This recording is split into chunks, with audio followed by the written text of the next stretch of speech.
ఒకసారి టీటీడీ రూల్స్కి సంబంధించి point by point మనం ఒకసారి చూద్దాం. మనం టీటీడీ వైకుంఠం క్యూ కాంప్లెక్స్ 2 దగ్గర ఉన్నటువంటి బోర్డు విజువల్స్ మనం బిగ్ టీవీ స్క్రీన్ మీద చూస్తున్నాం. అక్కడ క్లియర్గా టీటీడీ పొందుపరిచినటువంటి నియమ నిబంధనల బోర్డు మనకు కనపడుతుంది. ఆ విజువల్స్ ప్లే చేయమని ఒకసారి పీసీఆర్ని కోరుతూ ఉన్నాను నేను. ఒకసారి ఆ విజువల్స్లో మనం చూసినట్లయితే వైకుంఠం క్యూ కాంప్లెక్స్ 2 దగ్గర ఉన్నటువంటి ఫుల్ స్క్రీన్ మీద మనం చూసినట్లయితే ఆ వివరాలు మనం చూడవచ్చు. హైందవేతరుల ఆలయ ప్రవేశం గురించి GOMs number 311 revenue endowments rule, దానికి సంబంధించినటువంటి వివరాలు మనం చూస్తూ ఉన్నాం. సాధారణంగా కేవలం హిందువులకు మాత్రమే సంబంధించినవి. సాధారణంగా ఈ ఆలయ ప్రవేశం హిందువులకు ఒక హక్కు లాంటిది. అయినప్పటికీ హైందవేతరులు ఆలయ ప్రవేశం చేయాలనుకుంటే వారు శ్రీ వెంకటేశ్వరుని పట్ల విశ్వాసం మరియు గౌరవం ఉన్నట్లు ఒక ధృవీకరణ పత్రాన్ని ఇవ్వవలసి ఉంటుంది. ఈ ధృవీకరణ పత్రంలో తిరుమలలోని వైకుంఠం క్యూ కాంప్లెక్స్లు, అదనపు కార్యనిర్వహణాధికారి వారి క్యాంపు కార్యాలయం, రిసెప్షన్, అన్ని ఉప విచారణ కార్యాలయాల వద్ద అందుబాటులో ఉన్నవి. కార్యనిర్వహణాధికారి తిరుమల తిరుపతి దేవస్థానం. ఇంత క్లియర్గా మనకి ఇంగ్లీష్లో కూడా రాసి అక్కడ పెట్టినటువంటి ఎప్పుడు ఈ రూల్ని ఇంప్లిమెంట్ చేశారు, ఏ నెంబర్ ద్వారా ఇది మనకి వచ్చింది, ఏ చట్టం ద్వారా మనకు వచ్చింది అనేది కూడా క్లియర్గా కనబడుతుంది. సో ఇట్స్ రిటర్న్, ఏదో సాంప్రదాయం కాదు, ఇది రూలు. సాంప్రదాయం వేరు, రూల్ వేరు. సాంప్రదాయం అంటే పాటించవచ్చు, పాటించకపోవచ్చు, అది వాళ్ళ విజ్ఞత మీద ఆధారపడి ఉంది. కానీ రూల్ అనేది ఖచ్చితంగా పాటించి తీరవలసిందే. సో ఇప్పుడు అలో చేయాలి అంటే ఖచ్చితంగా రూల్ ఫాలో కావాల్సింది. దానికి అడ్డు చెప్పడానికి మాత్రం ఎక్కడ లేదు. నేను చెయ్యను, ఇది సాంప్రదాయం, నా వల్ల కాదు అని చెప్పడానికి ఎవరికీ లేదు. అది హిందువుల మనోభావాన్ని దెబ్బతీసినట్టు అవుతుంది. సో ప్రస్తుతం జగన్ తన పర్యటన రద్దు చేసుకున్నారంటే దానికి రీజన్ ఆయన ఏం చెప్పబోతూ ఉన్నారు? మా ప్రతినిధి దామోదర్ జాయిన్ అవుతున్నారు. మరిన్ని వివరాలు తెలుసుకుందాం తిరుపతి నుంచి. దామోదర్, ఏంటి ఎట్లాంటి చర్చ జరుగుతోంది? జగన్ తన పర్యటన రద్దు చేసుకున్నారు, ఎట్లా రద్దు చేసుకున్నారు, కారణం ఏంటి? ప్రెస్ మీట్ ఉండబోతున్నట్టుగా తెలుస్తుంది. ప్రెస్ మీట్ పెడుతున్నారా జగన్ దీని మీద? చక్రి, ఏదైతే గత 2 రోజులుగా తిరుమల పర్యటనకు జగన్మోహన్ రెడ్డి వస్తున్నాడంటే అని ఎప్పుడైతే బయటికి సమాచారం వచ్చిందంటే వెంటనే అటు బీజేపీ, టీడీపీ కూటమి నాయకులు డిక్లరేషన్ విషయాన్ని తెర మీదకి తీసుకొచ్చారు. ముఖ్యంగా టీడీపీ సీనియర్ నాయకుడు పయ్యావుల కేశవ్ మీడియా సమావేశం ఏర్పాటు చేసి, నువ్వు డిక్లరేషన్ ఇచ్చే లోపలికి రావాలి, ఒకవేళ నడిచి వచ్చేటట్లయితే అలిపిరి పాదాల వద్ద ఇవ్వాలి, లేకపోతే ఏదైతే వైకుంఠం క్యూ కాంప్లెక్స్ లోని 17వ నెంబర్ కంపార్ట్మెంట్ లో ఏదైతే డిక్లరేషన్ కి సంబంధించిన పుస్తకం ఉంటుంది అందులో సంతకం చేసి నువ్వు వెళ్ళాలంటూ కూడా ఆయన అల్టిమేటం జారీ చేసిన పరిస్థితి. తర్వాత బీజేపీ నాయకులు ఇదే విషయాన్ని బయటికి తీసుకొచ్చారు. ఆ తర్వాత హిందూ సంఘాల నాయకులు, జనసేన, ప్రతి ఒక్కరూ ఈ విషయం మీద తీవ్ర స్థాయిలో చర్చ మొదలైంది. ఈ సమయంలో ఏదైతే వైసీపీ నాయకులు డిక్లరేషన్ ఎందుకు ఇవ్వాలి, కేవలం డైవర్షన్ పాలిటిక్స్ కోసమే చంద్రబాబు నాయుడు ఈ విధంగా డిక్లరేషన్ అంశాన్ని తెర మీదకి తీసుకొస్తున్నాడు, ఆయన కాకుండా తన కింద ఉన్న వారితోనూ బీజేపీ హిందూ సంఘాలతోనూ చేయిస్తున్నారంటూ వారు కూడా కౌంటర్ ఇచ్చారు. ఈ నేపథ్యంలో ఈ రోజు ఏదైతే టిటిడి మాజీ చైర్మన్ భూమన కరుణాకర్ రెడ్డి తీవ్ర స్థాయిలో అటు చంద్రబాబు మీద, పవన్ కళ్యాణ్ మీద, కూటమి నాయకులు బీజేపీ మీద తీవ్ర స్థాయిలో ఆగ్రహం వ్యక్తం చేశాడు. అసలు మీరు చెప్తే మేము డిక్లరేషన్ ఇవ్వాలా, డిక్లరేషన్ ఇవ్వాల్సిన అవసరం ఏముంది, ఎందుకు ఇవ్వాలి అంటూ ప్రశ్నించాడు. డిక్లరేషన్ అనేది ఒక చట్టం కదా, అది 1990లో ఆమోదం పొందింది. జీవో నెంబర్ ఎంఎస్ నెంబర్ 311 ప్రకారం ఉంది. రెవెన్యూ ఎండోమెంట్ అనే ఎండోమెంట్ చట్టంలో ఇది ఒక భాగము, దీన్ని ఎందుకు మీరు అమలు చేయరు అంటే, మీకు ఇష్టం లేనప్పుడు గతంలో అధికారంలో మీరే ఉన్నారు 5 సంవత్సరాల్లో, ఆ జీవోను రద్దు చేసే అవకాశం మీకుంది కదా అంటే రద్దు చేయాల్సిన అవసరం ఏముంది అన్నట్లు కూడా మాట్లాడాడు. మొత్తం మీద ఎందుకు సంతకం పెట్టాలి అన్న ధిక్కార స్వరంతోనే ఆయన మీడియాతో మాట్లాడాడు. ఈ సందర్భంగా ఏదైతే భూమన్ కరుణాకర్ రెడ్డి మాట్లాడిన వెంటనే మంత్రి, దేవాదాయ శాఖ మంత్రి, సీనియర్ నాయకుడు అయిన ఆనం రామనారాయణ రెడ్డి తీవ్ర స్థాయిలో హెచ్చరించాడు. ఖచ్చితంగా దేవాలయంలోకి అడుగు పెట్టాలంటే దేవాలయ నిబంధనలను, చట్టాలను అనుసరించాల్సిందే. ఏదైతే డిక్లరేషన్ మీద శాఖ మంత్రి చెప్పడం ఏకంగా ముఖ్యమంత్రి చెప్పిన తర్వాత ముఖ్యమంత్రి శృతిమెత్తగా చెప్పాడు, నిబంధనలు మాత్రమే పాటించాలి అన్నట్లు ఆయన పిక్ చేసిన నేపథ్యము. ఆ తర్వాత దేవాదాయ శాఖ మంత్రి ఆనం రామనారాయణ రెడ్డి మాత్రం చాలా సీరియస్ గా, సో క్లారిటీ వచ్చింది వాళ్ళకి. అందరూ ఒకటేసారి ఇది చాలా గట్టిగా ఉన్నారు, దీని మీద నిలబడి ఉన్నారు, ఇది కాస్త మరింత సమస్య అయ్యే అవకాశం ఉంది, డిక్లరేషన్ సమస్య, అది కాస్త బూమరాంగ్ అయ్యే అవకాశం ఉంది అనే ఒక క్లారిటీకి అయితే వచ్చారు. దీనికి తోడు టిటిడి చరిత్రలో ఎన్నడూ లేని విధంగా ఈరోజు వైకుంఠం క్యూ కాంప్లెక్స్ లోను, అదేవిధంగా మిగతా అన్ని ప్రాంతాల్లోనూ హిందూవేతరులు దేవాలయం లోపలికి వెళ్లాలంటే ఖచ్చితంగా నిబంధనలు పాటించాలి, డిక్లరేషన్ మీద సంతకం చేయాలన్న విషయాన్ని కూడా ప్రముఖంగా ఒక ఫ్లెక్సీలు వేయడం ఇదే మొట్టమొదటిసారి అని చెప్పవచ్చు. చక్రి, మొత్తం మీద టీటీడీ ఈ విషయంలో చాలా కఠినంగా ఉంటుందన్న విషయాన్ని చెప్పకనే చెప్పింది. మొత్తం మీద ఇన్ని ఇబ్బందులు డిక్లరేషన్ విషయంలో చాలా ఖచ్చితంగా అమలు కోసం పట్టుబడతారనే నేపథ్యము. దీనికి తోడు ఏదైతే టీడీపీ శ్రేణులు అదే ముఖ్యంగా ఆనం వెంకటరమణారెడ్డి ఒక మీడియా సమావేశం ఏర్పాటు చేస్తూ 1924 నుంచి అంటే సుమారు 100 సంవత్సరాల నుంచి జగన్మోహన్ రెడ్డి కుటుంబం క్రిస్టియానిటీని అనుసరిస్తుంది. ఇందుకు తగ్గట్లు సాక్ష్యాలు, అదేవిధంగా జగన్మోహన్ రెడ్డి ఏదైతే తన సిబిఐ కేసుకు సంబంధించి ఆయన తన మతాన్ని క్రిస్టియన్ గా చూపించడం, ఇవన్నీ ఆధారాలు బయటికి తీసుకొచ్చారు. మొత్తం మీద క్రిస్టియానిటీని నమ్ముకున్న జగన్మోహన్ రెడ్డి తిరుమల ఆలయంలోకి వచ్చేటప్పుడు ఖచ్చితంగా సంతకం పెట్టాలి.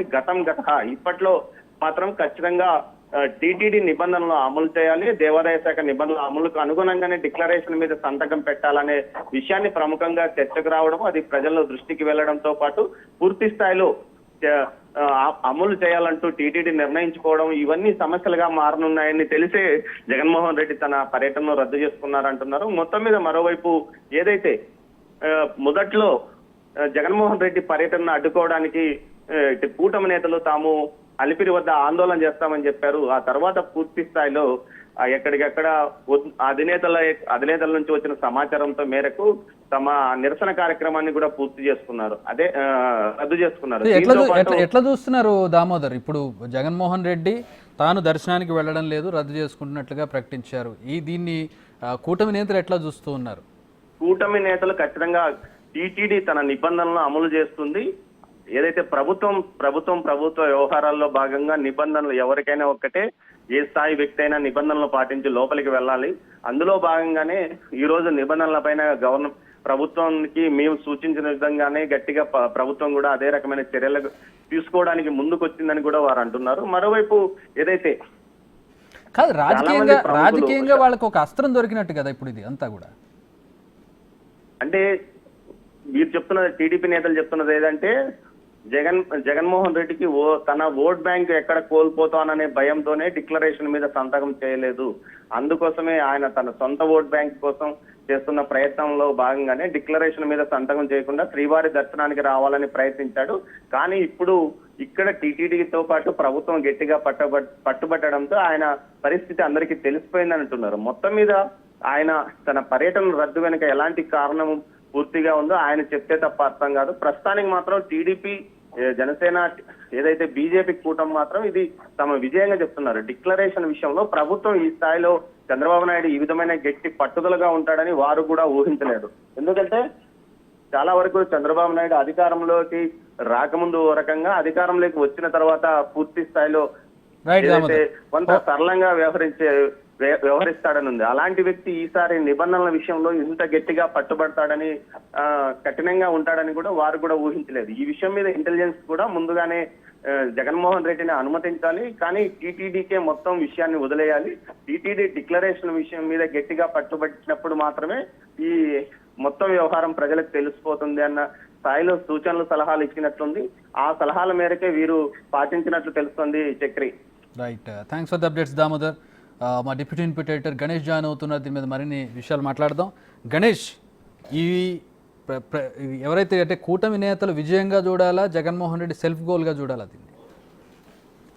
చక్రి, చాలా అంటే ఆ రెండు పార్టీల కంటే అసలు బయట చూస్తున్న వాళ్ళతో పాటు ఒక అతిపెద్ద చర్చ అంటే ఏదైతే ఆ లడ్డూ వివాదం ఉందో దానికి మించి తిరుమల తిరుపతి దేవస్థానంలో ఆలయ నియమాలు, మరోవైపు ఆగమ శాస్త్ర నియమాలు, ఈ రెండింటి మధ్య ఇప్పుడు ఒక అతిపెద్ద చర్చగా మారింది. ఈరోజు జగన్మోహన్ రెడ్డి ఏదైతే తన పర్యటన రద్దు చేసుకున్నారో అది తీవ్ర స్థాయిలో చర్చకి దారితీస్తుంది, అనేక విశ్లేషణలకు దారితీస్తుంది, అనేక మంది అనుమానాలకు దారితీస్తుంది. మరోవైపు ఆ స్వపక్షానికి అంటే ఆ స్వపక్షంలో కౌంటర్ చేసే వాళ్ళు కూడా ఏం సమాధానం చెప్పాలో తెలియటం లేదు జగన్మోహన్ రెడ్డి వైసీపీ సంబంధించి. మరోవైపు ప్రధాన అస్త్రంగా అంటే తెలుగుదేశం పార్టీ కావచ్చు, లేకపోతే బీజేపీ కావచ్చు, జనసేన కావచ్చు, వీటన్నిటికీ ఒక ప్రధాన అస్త్రాన్ని ఇచ్చినట్టుగా కనిపిస్తుంది. దీనిపైన ఆయన ప్రకటన చేస్తే తప్ప దీనిపైన ఏ విధమైన క్లారిటీ కూడా ఆ వైసీపీకి ఏం ప్రకటన చేస్తారు గణేష్? ఏం ప్రకటన చేస్తారు? ఇప్పుడు డిక్లరేషన్ ఇవ్వలే అంటే మనం యాంటిసిపేట్ చేద్దాం. ఫర్ సపోజ్ అంటే 2-3 కారణాలు చెప్పగలుగుతారు, అంతకంటే ఉంది. అయితే తనకి డిక్లరేషన్ ఇవ్వడం లేదు, అందుకు ఇష్టం లేదు అనేది అయితే చెప్పలేరు. చెప్తే అది ఎలాంటి చర్చకు దారితీస్తుంది, ఎట్లాంటి పరిణామాలకు దారితీస్తుందో మనకు తెలుసు. కానీ ఇంకేమున్నాయి? శాంతి భద్రతల సమస్య చెప్పుకోవచ్చు, లేదంటే రాజకీయం చేస్తున్నారు అందుకే వెళ్ళడం లేదని చెప్పొచ్చు. ఇంకేమున్నాయి కారణాలు ఆయన చెప్పడానికి? ఎక్కడ అంటే ఈ బౌండరీకి సంబంధించి ఎక్కడా లేదు. ఎందుకంటే వాళ్ళు ముందుగా వైసీపీ చెప్పిన మాటల ప్రకారం మనం చూస్తే అటు అంబటి రాంబాబు కావచ్చు, లేకపోతే భూమాన కరుణాకర్ రెడ్డి కావచ్చు, వీళ్ళు చెప్పిన మాటల ప్రకారం అధికారంలో ఉండగా దాదాపు బ్రహ్మోత్సవాలకి ఆయన బ్రహ్మోత్సవాల్లో దర్శనం చేసుకున్నారు, పట్టు వస్త్రాలని స్వామివారికి అధికారికంగా సీఎం హోదాలో సమర్పించారు. తర్వాత తెలుగుదేశం పార్టీ అధికారంలో 2014 ఆ టైంలో కూడా ఒకసారి తిరుపతి వెళ్ళారు ఎన్నికలకు ముందు. ఇలా అనేక సందర్భాల్లో వెళ్ళిన తర్వాత ఆయనకి ఈ రోజున డిక్లరేషన్ ఇవ్వాల్సిన అవసరం ఏముంది, దానికి ఆయన పూర్తిగా కట్టుబడి ఉన్నారు. ఆగమ శాస్త్రానికి కావచ్చు, తిరుమల తిరుపతి దేవస్థానం నియమాలకు కావచ్చు కట్టుబడి ఉన్నారనేది ఇప్పటి వరకు ఆ పార్టీ నేతలు చెప్తూ వచ్చారు. ఈ రోజు ఆయన మెట్ల మార్గంలో ముందు వెళ్తారనుకుంటే అది క్యాన్సిల్ అయింది, ఆయన నేరుగా తిరుమలకి వెళ్తారండి. మరోవైపు తెలుగుదేశం పార్టీ దీనిపైన ఒక స్పష్టమైన వైఖరి తీసుకున్నట్లుగానే అనేక రూపాల్లో మనకి దాన్ని కొంత పరిధులు దాటినట్టుగా కనిపించింది, కొంత ఇరుకుని పెట్టిన దానిగానే కనిపించింది. ఎందుకంటే ముందుగా వాళ్ళు ఏదైతే నిరసనలు వ్యక్తం చేయండి కానీ జగన్మోహన్ రెడ్డిని అడ్డుకోవడానికి లేదనేది 3 పార్టీలు కూటమి పార్టీలు ఉమ్మడిగా ఒక ప్రకటన జారీ చేశాయి. దీంట్లో భాగంగా అంటే ఎవరికి వాళ్ళు నిరసనలు తెలియజేస్తారు, ఆ తర్వాత ఏదైతే ప్రక్షాళన ఉందో ఆ ప్రక్షాళన ఇవన్నిటిపైన కూడా వాళ్ళు నిరసనలు వ్యక్తం చేయొచ్చు, కానీ జగన్మోహన్ రెడ్డి పర్యటన ఎక్కడ అడ్డుకోవద్దనేది. కానీ ఆనం రామనారాయణ రెడ్డి చేసిన ప్రకటన అనేది ఒక కాంట్రవర్సీకి దారితీసింది. ఆయన ఏదైతే డిక్లరేషన్ పైన సంతకం చేయకుండా వెళితే అక్కడి వరకు బాగుంది, కానీ అక్కడి నుంచి మేము అడ్డుకుంటాం అనేది ఆయన ఒక దీన్ని తీసుకొచ్చారు. ఈ నేపథ్యంలో పార్టీ జగన్మోహన్ రెడ్డి ఏ విధంగా ఆలోచించారని చూస్తే నిజంగా శాంతి భద్రతలకి ఆ విషయానికి వస్తే ఎక్కడా కూడా లేదు. ఎందుకంటే తిరుమల తిరుపతి దేవస్థానంలో శాంతి భద్రతలు అనే దానికి పెద్ద అవకాశం లేకపోవచ్చు. ఎందుకంటే ఆ పైన కొండపైన తిరుమలలో నిరసన వ్యక్తం చేసే అవకాశం లేదు, భారీ స్థాయిలో బందోబస్తు ఉంటుంది, అలాంటి ఏ అవకాశం లేదు. ఎందుకంటే అక్కడ నిరసనలు అవి వ్యక్తం చేయడానికి అవకాశం లేదు కాబట్టి. మరోవైపు ఏం జరిగినా కొండ కిందే జరగాలి, కొండ పైకి వెళ్తున్నారు కాబట్టి అక్కడ జరిగేది ఒకే ఇష్యూ ఉంది, ఏంటంటే డిక్లరేషన్ పైన చేస్తారా లేదా అనేది. అంటే ఇప్పటివరకు ఇన్నిసార్లు వెళ్ళినా జగన్మోహన్ రెడ్డి తన డిక్లరేషన్ ఇవ్వలేదనేది ఒక స్పష్టంగా అందరికీ బయటికి అర్థమయ్యేలాగా అయిందండి. ఇన్నిసార్లు తన సీఎంగా వెళ్ళినా అంతకుముందు వెళ్ళినా కూడా ఎప్పుడు కూడా ఏదైతే ఆగమ శాస్త్ర నియమాల ప్రకారం తిరుమల తిరుపతి దేవస్థానం నియమాల ప్రకారం ఆయన ఆ డిక్లరేషన్ అంటే తన పేరు, మరోవైపు తన రిలీజియన్ ఏదైతే ఉందో దాన్ని దేవుడి పైన అంటే ఆ వెంకటేశ్వరుడి పైన నమ్మకం ఉందనేది స్పష్టంగా ఆ డిక్లరేషన్ ఇవ్వాల్సిన అవసరం ఉంది. అంటే పేరు, మరోవైపు తన రిలీజను. జగన్మోహన్ రెడ్డి ఆయన సాక్షాత్తు వెంకటేశ్వరుడి కంటే ముందు అవతారంగా జగన్మోహన్ రెడ్డి అవతారం, ఆ పేర్లు ఎక్కడా లేదు, కానీ తన రిలీజియన్ చెప్పాల్సిన అవసరం ఉంటుంది. మరోవైపు ఆ దేవదేవుడైన దేవుని పైన పూర్తి నమ్మకం ఉండాలనేది ఆ డిక్లరేషన్లో ఉంది. మరి ఈ రెండింటిపైన ఆయన ఏ విధంగా ఆలోచించారు? నిజంగా ఇది ఓటు బ్యాంక్గా కూడా మనం అనుకోవాల్సిన అవసరం లేదు. ఎందుకంటే క్రిస్టియన్ ఓటింగ్ దాన్ని ఆ ప్రభావం చూపించిన కేవలం ఆ తెలుగు రాష్ట్రాల్లో అంటే ప్రత్యేకంగా ఆంధ్రప్రదేశ్ రాష్ట్రంలో కేవలం ఆ క్రిస్టియన్ ఓటింగ్ పైనే గెలుపు ఓటములు దిశానిర్దేశం జరిగే అవకాశాలు ఎక్కడా లేవు మనకి. కానీ ఆ దేవుడి పైన అంటే అంతకుముందు కూడా జగన్మోహన్ రెడ్డి 2018 ఎన్నికలకు ముందు అంటే 2014 టీడీపీ ఉన్న కాలంలో కూడా ఆయన ప్రచారం కావచ్చు, లేకపోతే అనేక పాదయాత్రలు కావచ్చు, వీటన్నిటిలో కూడా హిందూ మతం పైన విశ్వాసాన్ని వ్యక్తం చేశారు. తిరుమల తిరుపతి దేవస్థానం దర్శనానికి వెళ్ళారు. ఇదే రూపంలో ఆయన గెలిచిన తర్వాత కూడా ఆయన అధికారంలోకి వచ్చిన తర్వాత కూడా బ్రహ్మోత్సవాలను స్వయంగా చేశారు. ఆ పట్టు వస్త్రాలను తన తలపైన మోసుకుంటూ ఆ దేవదేవునికి సమర్పించారు. ఇంత అంటే ఇవన్నీ కూడా చాలా ఫ్యాక్టర్స్ అనేవి కనిపించాయి. కానీ ఈ రోజున ఆయన చేస్తున్నది ఏదైతే నేను రాను అంటే వెళ్ళలేనని చెప్పడానికి ఖచ్చితంగా ఇది ఏదైతే ఉందో అధికార పక్షం ఉందో అధికార పక్షం మీద చెప్పే అవకాశమే 100% కనిపిస్తుంది. ఎందుకంటే నేను క్రిస్టియన్ కాబట్టి, లేకపోతే తాను ఆ రిలీజియన్ని బయట పెట్టడం కావచ్చు, లేకపోతే ఆ దేవదేవుని పైన నమ్మకం లేదు, అందుకే నేను డిక్లరేషన్ పెట్టడం లేదు, సంతకం అనేది ఆయన ఎక్కడా కూడా చెప్పే అవకాశం లేదు. రెండు వాదనలు మనకు వినిపించే అవకాశం ఉంది. ఒకటి, ఇన్నేళ్లుగా లేనిది ఇప్పుడు ఎందుకు డిక్లరేషన్ కోసం పట్టుబడుతున్నారు? 5 ఏళ్లుగా అధికారికంగా సీఎంగా ఉన్నప్పుడు తను వెళ్ళినప్పుడు ఎప్పుడు కూడా అడ్డు రాని డిక్లరేషన్ ఈ రోజున ఎందుకు అడ్డు వస్తుంది అంటే, ఒకసారి ఎంటర్ అయిన తర్వాత అప్పుడు నిజంగా తిరుమల తిరుపతి దేవస్థానం నియమాలు కావచ్చు, ఆగమ శాస్త్ర నియమాలు కావచ్చు, ఆ రోజు జగన్మోహన్ రెడ్డిని అన్యమతస్థుడిగా ప్రవేశపెట్టారా? ఇది ప్రధాన ప్రశ్న. అందుకని ఇప్పుడు ఇన్ని నాళ్ళు లేనిది ఇప్పుడు ఎందుకు అడ్డు వచ్చింది అనేది ఒక ప్రధాన ప్రశ్న అయితే లేవనెత్తే అవకాశం ఉంది. మరోవైపు నిలబడుతుందా గణేష్? అంటే నిజంగా శ్రీవారి దర్శనం కోరుకుని శ్రీవారి మీద నమ్మకం ఉంటే డిక్లరేషన్ ఇవ్వడం అనేది అంత పెద్ద ఇష్యూ అవుతుందా? ఇప్పుడు మీరు లేదా ఇంకో ఎవరైనా ఒక హిందువుని అడిగినట్లయితే, ఎవరినైనా ఒక దర్శనం చేసుకోవడానికి ఏ మతస్థులైనా సరే దర్శనం చేసుకోవడానికి వెళ్ళేటప్పుడు ఒక మాట అడిగినట్లయితే మీరు డిక్లరేషన్ ఇచ్చి వెళ్లాల్సిందే అంటే, నిజంగా వాళ్ళు దర్శనం కోరుకుని డిక్లరేషన్ ఇచ్చి వెళ్ళడానికి పెద్ద సమస్య ఏంటి? ఎస్, ఖచ్చితంగా. ఎందుకంటే ఇప్పటి వరకు కొద్ది గంటల క్రితం వరకు అంటే కొద్ది నిమిషాల వరకు అనుకోవచ్చు మనం, జగన్మోహన్ రెడ్డి వెళ్తారు, డిక్లరేషన్ పైన సంతకం పెడతారు, ఆయన సంతకం పెట్టిన తర్వాత లోపలికి వెళ్తారనేది ఒక ప్రచారం జరిగింది. కానీ అది కాకుండా ఇప్పుడు నేను వెళ్ళడం లేదని చెప్పే అర్థంలో ఏ విధంగా చెప్పబోతున్నారు అనేది ఒక అతిపెద్ద ప్రశ్నగా మనకు కనిపిస్తుంది. ఇది ఆయన ఏ విధంగా కౌంటర్ చేస్తారు? జగన్మోహన్ రెడ్డి స్వయంగా ఆయన ఆ ప్రెస్ కాన్ఫరెన్స్లోనే వెల్లడిస్తే